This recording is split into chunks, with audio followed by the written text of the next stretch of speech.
India versus Pakistan से पहले सिर्फ पाकिस्तान को टेंशन नहीं है क्योंकि उसके इंपैक्ट प्लेयर चले गए। टेंशन इंडिया को भी है और एक दो नहीं बल्कि पांच पांच टेंशन, जबरदस्त टेंशन। इंडिया वर्सेस पाकिस्तान बड़ा इंपॉर्टेंट मैच है यार और इस मैच पर सभी की निगाहें। 23 फरवरी को यह मुकाबला होगा। यह मुकाबला पाकिस्तान के लिए डू और डाई होगा। इंडिया के लिए सेमीफाइनल का टिकट होगा। पाकिस्तान टीम पर ऑलरेडी बहुत प्रेशर है।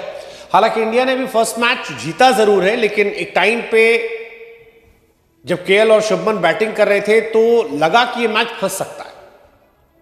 और इंडियन टीम ऐसा नहीं कि बिल्कुल अनडिफिटेबल है, हराया जा सकता है इंडियन टीम को। अब पाकिस्तान ये मैच जीतना था। इंडिया चाहती कंटिन्यू करे, दिस विल बी डू और डाई मैच, क्योंकि अगर पाकिस्तान ये मैच हारा पाकिस्तान सीधे बाहर हो जाएगा। रोहित शर्मा जीत जाता है, लेकिन रोहित की टेंशन है।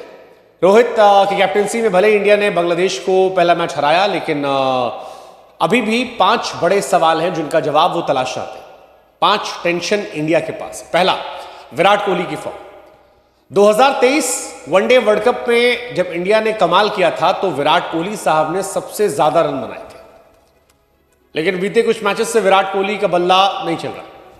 माना जा रहा चैंपियंस ट्रॉफी जैसे बड़े स्टेज पर बल्ला कमाल दिखाएगा, लेकिन ऐसा नहीं हो रहा है, तक तो नहीं हुआ।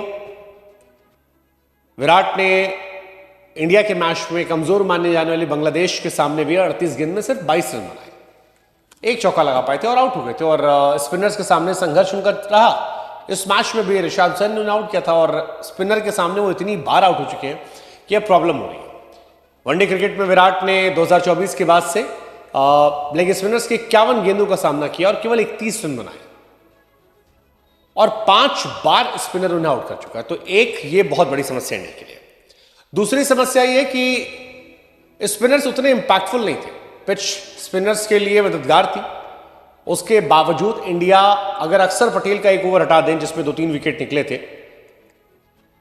कैच मिस करे तो रोहित ने वरना तीसरा कैच होता, लेकिन उसके बाद स्पिनर्स बिल्कुल फ्लॉप थे। 27 ओवर गेंदबाजी करने के बाद स्पिनर्स को एक विकेट नहीं मिला। जडेजा 9 ओवर 37 रन, कुलदीप बिल्कुल मैजिक नहीं चला, अक्षर पटेल 9 ओवर 43 रन। तो वो एक ओवर चला तो, लेकिन उसके बाद स्पिनर्स 0, और ये इंडिया को परेशान कर सकता है क्योंकि इंडिया फास्ट बॉलर नहीं लेगी ज्यादा। इंडिया ने स्पिनर्स पर ज्यादा भरोसा किया और अगर इंडिया एक प्लेयर कम खिलाती है तो फिर एक ऑलराउंडर ड्रॉप करना पड़ेगा, या तो कुलदीप को ड्रॉप करोगे आप, दोनों इंडिया के लिए रिस्की। तीसरा, रोहित शर्मा की बड़ी पारी का इंतजार। 2023 वनडे वर्ल्ड कप के फॉर्म को रोहित शर्मा ने झलक के तौर पर दिखाया था, लेकिन फिर एक फालतू शॉट खेला, आउट हो गए। 36 गेंद पे 41 बनाए थे, 7 चौके शामिल रहे, आउट हो गए। लेकिन वी एक्सपेक्टिंग कि यार रोहित शर्मा बड़ा खेले। 2023 वनडे वर्ल्ड कप से रोहित ने अब तक 18 पारी खेली है, 6 मौकों पर 40 से 50 रन के अंदर विकेट गंवाया और इंडिया फाइनल वर्ल्ड कप हारी थी 48 पे रोहित आउट हुए थे, उसके बाद मिडल ऑर्डर लड़खड़ा गया था।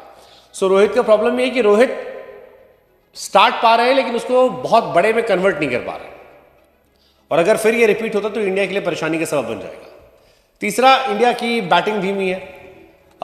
228 रन इंडिया के थे, हालांकि पिच अलग थी, लेकिन फिर भी वी वर एक्सपेक्टिंग कि 40 ओवर में हो जाएगा। शुरुआत भी ऐसी ही मिली थी, 10 ओवर में 70 रन लगभग थे, लेकिन इसके बाद बहुत स्लो हो गया। अय्यर स्लो हो गए, शुभमन स्लो हो गए, विराट स्लो थे। 30 ओवर 144 रन था। सो स्लो खेलना भी है, मतलब वो भी एक कहानी है जो इंडिया के लिए टेंशन वाली रहेगी। आखिरी जो है वो ये कि यार इंडिया ने 34 ओवर तक विकेट नहीं लिया था। तौहीद जाकिर अली जो खेल लेते, अब हर्षित खिलाओगे या अर्शदीप को वापस लाओगे, ये देखने वाली बात है। पाकिस्तान के सामने कौन आएगा, हर्षित राणा या फिर अर्शदीप? कुलदीप खेलेंगे या बाहर बैठेंगे? तो इंडिया के पास बहुत सारी टेंशन है। अब इन टेंशन को इंडिया कैसे दूर करेगी, क्या करेगी, पता नहीं। पाकिस्तान का भी टेंशन है। पाकिस्तान के स्पिनर्स इंपैक्टफुल नहीं है, पाकिस्तान के ओपनर्स इंपैक्टफुल नहीं है। ये पाकिस्तान के लिए समस्या हो सकती है। लेकिन इंडिया के पास भी समस्याएं, ठीक ठाक समस्याएं, और इन समस्याओं से पार पाकर ही इंडिया चैंपियंस ट्रॉफी में आगे बढ़ सकती है। क्या बढ़ेगी, देखते हैं।